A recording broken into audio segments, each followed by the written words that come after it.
Shalom. Shalom. Philadelphia. Kasih persaudaraan. Kasih persaudaraan. Philadelphia.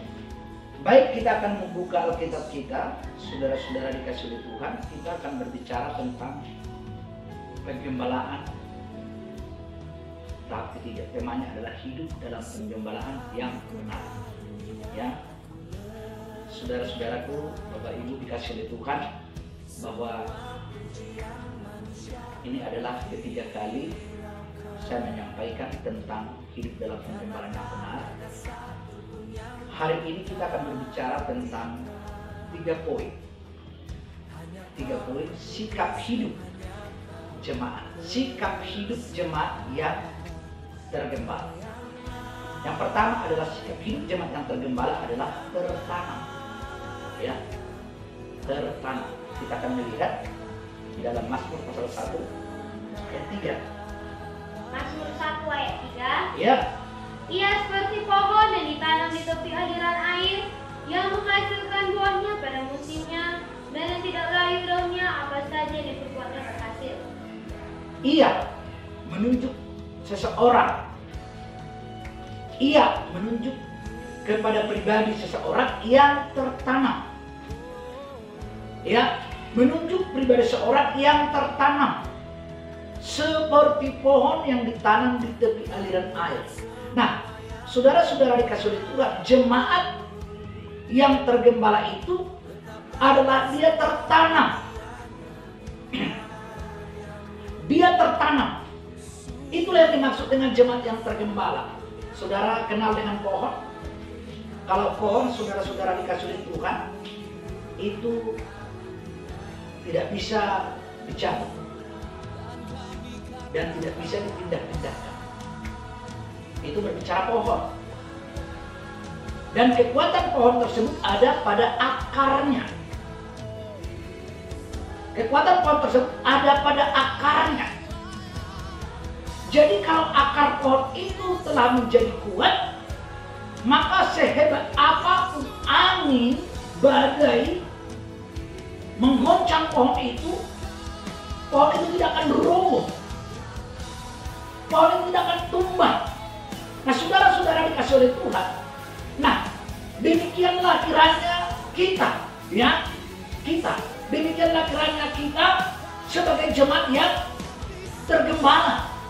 Tipe jemaat yang tergembala itu adalah jemaat yang tertanam. Saudara, tertanam, berakar. Dan akar kita itu adalah Kristus. Ya, akar kita itu adalah Kristus. Itu akar kita. Nah, saudara-saudara dikasih oleh Tuhan, sebagai jemaat yang tertanam, saudara dikasih oleh Tuhan, kita harus tunjukkan, ya. Coba kita lihat, saudara-saudara dikasih oleh Tuhan, Kolose pasal 2. Kolose pasal 2 ayat 6 dimulai. Kolose 2 ayat 6. Iya.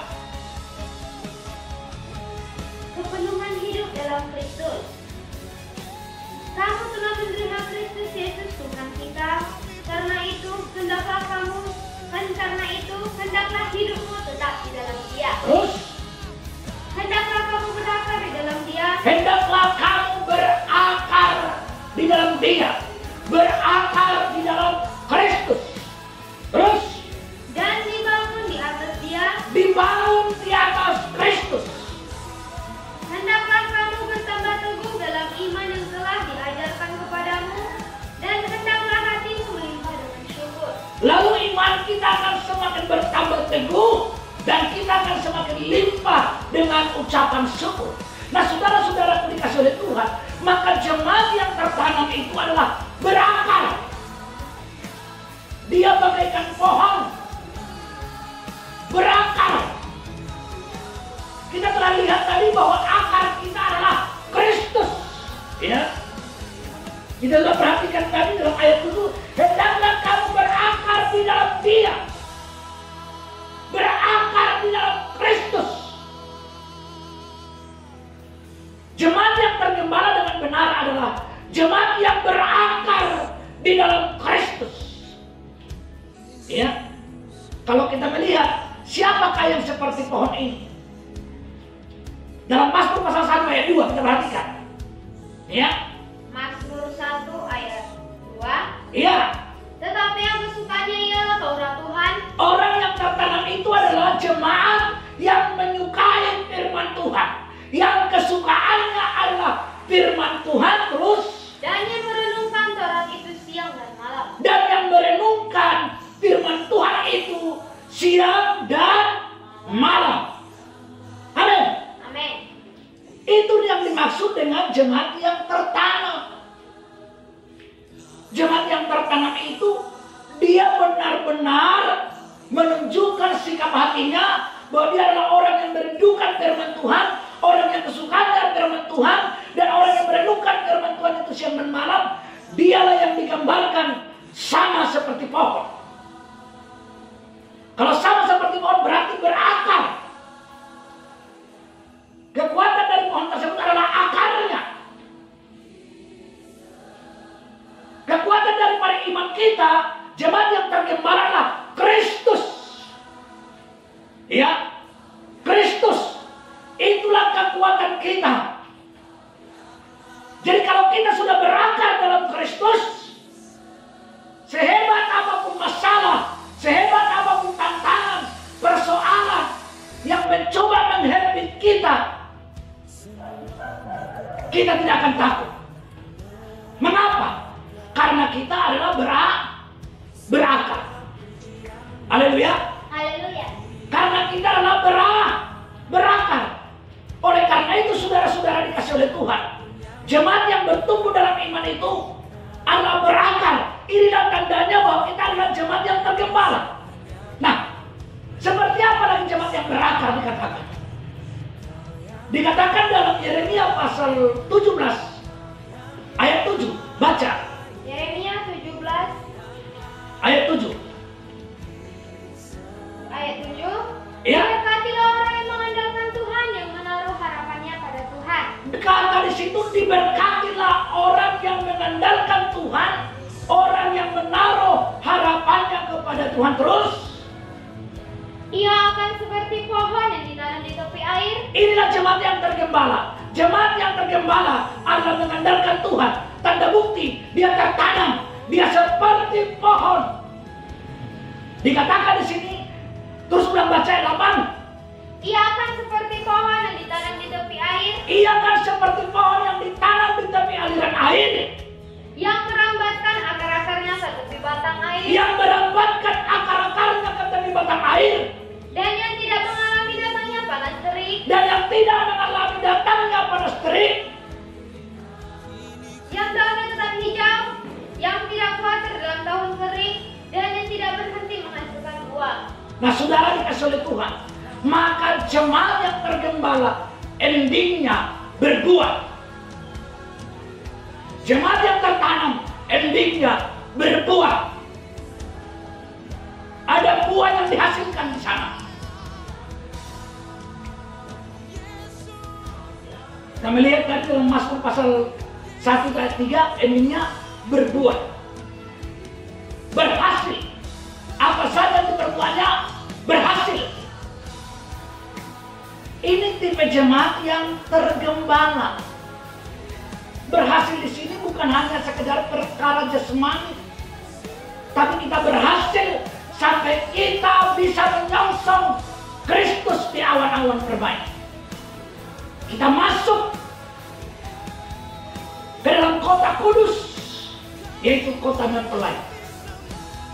Ini saudara-saudara dikasih oleh Tuhan. Kita harus sampai ke sana. Inilah yang dimaksud dengan jemaat yang tergembala. Oleh karena itu, tipe jemaat yang tergembala itu, yang pertama itu adalah tertanam. Tertanam. Baru kita masuk kepada poin yang kedua. Bagaimana jemaat yang tergembala? Poin yang kedua adalah tipe jemaat yang tergembala itu adalah setia. Tipe jemaat yang tergembala itu adalah setia. Ini saudara dikasih oleh Tuhan, ya. setia. Mazmur 18 ya ayat 5. Mazmur 18 ayat 25. Iya. Karena itu Tuhan membalas kepadaku sesuai dengan kebenaranku, sesuai dengan kesucian tanganku di depan matanya. Amin. Tuhan akan membalas.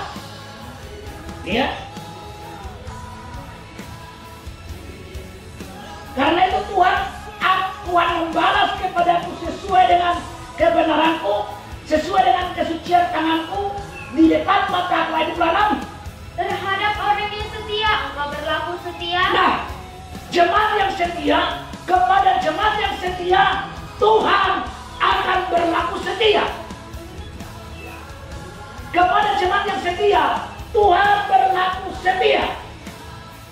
Terhadap orang yang tidak bercela, engkau berlaku tidak bercela. Ayat 27. Terhadap orang yang suci, engkau berlaku suci. Terhadap orang yang suci, Tuhan akan berlaku suci terus. Tetapi terhadap orang yang bengkok, engkau berlaku belat-belit. Maka Tuhan tidak suka dengan orang yang tidak setia. Maka Tuhan akan berbelat-belit. Tuhan tidak suka dengan orang yang tidak setia. Tetapi dia berkata, Tuhan setia terhadap orang yang setia. Amin. Amin. Ini saudara-saudara dikasih oleh Tuhan. Ya, saya tidak banyak menguraikan ayat di sini. Saudara-saudara dikasih oleh Tuhan. Tapi saya berharap semua kita dapat memahami, dapat mengerti, saudaraku. Nanti kalau soal setia ini saya bahas, saudaraku, banyak sekali ayat. Tetapi hari ini saya tidak membahas banyak ayat tentang setia. Tetapi saya hanya katakan bahwa terhadap orang yang setia, Tuhan berlaku setia. Oleh karena itu jemaat yang tergembala, yang pertama tadi harus tertanam, yang kedua harus setia. Yang ketiga, sebagai tanda jemaat yang tertanam, dia pasti taat. Apa? Taat. Nah, saudara-saudara dikasih oleh Tuhan, kita akan lihat Ibrani pasal 13. Ibrani pasal 13 ayat yang ke-17.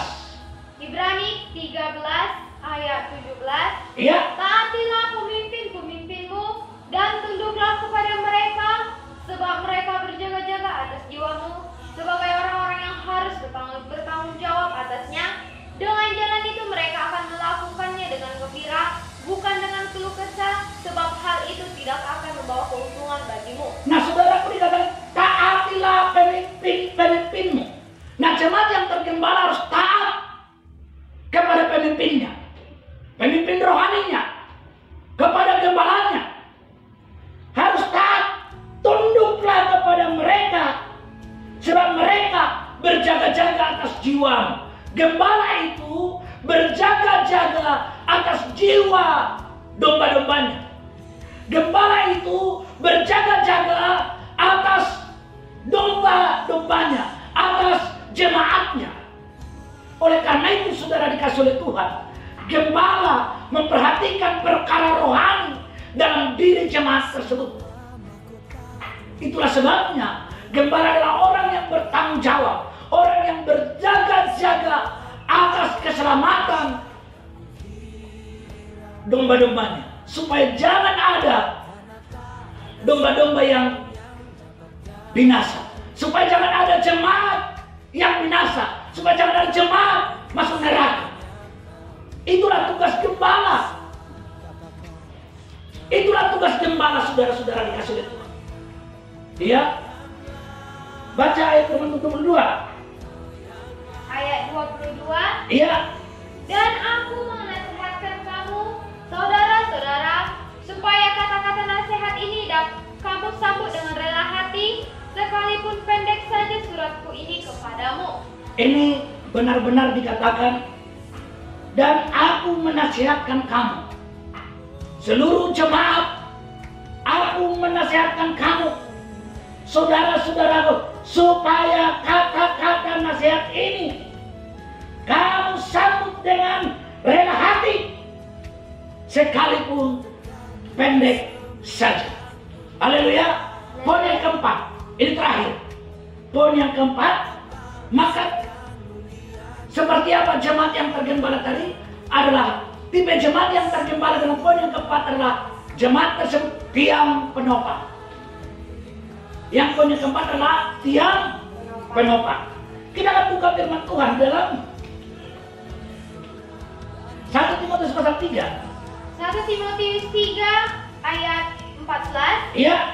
Jemaat Allah dasar dan penopang kebenaran. Iya. Semuanya itu kutuliskan kepadamu, walaupun kuharap segera dapat mengunjungi engkau. Terus. Jadi jika aku terlambat, sudahlah engkau tahu bagaimana orang harus hidup sebagai keluarga Allah. Sudahkah kamu tahu, jemaat yang ada di tempat ini dan saudara yang mendengarkan saudaraku firman Tuhan ini, sudahkah kau tahu bahwa kau adalah sebagai jemaat Allah yang hidup? Kamu harus menjadi tiang penopang dan dasar kebenaran. Coba ulang yang 15. Jadi jika aku terlambat, Ya. sudahlah engkau tahu bagaimana orang harus hidup sebagai keluarga Allah. Bagaimanakah kita hidup sebagai keluarga Allah? Maka jemaat yang ada di tempat ini adalah engkau adalah keluarga Allah. Jemaat yang mendengarkan firman Tuhan, engkau adalah keluarga Allah. Maka tunjukkanlah jati dirimu bahwa kamu harus menjadi tiang penopang di tengah-tengah pelayanan penggemelaan di mana kita berada. Bahwa tunjukkan jati dirimu bahwa kamu sebagai keluarga Allah. Tunjukkan bahwa kamu adalah menjadi tiang penopang di tengah-tengah pelayanan penggembalaan yang ada. Nah, Bapak Ibu saudara-saudara yang saya kasihi dalam Kristus Yesus, saya tidak perpanjang khotbah ini, tapi saya hanya mengingatkan kita bahwa saudaraku dalam hal ini ada 4 poin yang saya bahas hari ini. Yang pertama adalah jemaat yang tergembala pertama. Yang kedua jemaat yang tergembala itu adalah setia. Yang ketiga jemaat yang tergembala itu adalah taat. Yang keempat jemaat yang tergembala itu adalah dia menjadi tiang penopang. Dan inilah dasar dari kebenaran. Dan inilah tandanya bahwa kita menjadi yang jemaat yang tergembala, jemaat yang setia, komitmen, tertanam. Inilah tandanya selayaknya kita semua layak diberkati Tuhan. Terima kasih. Tuhan Yesus memberkati kita semua. Amin.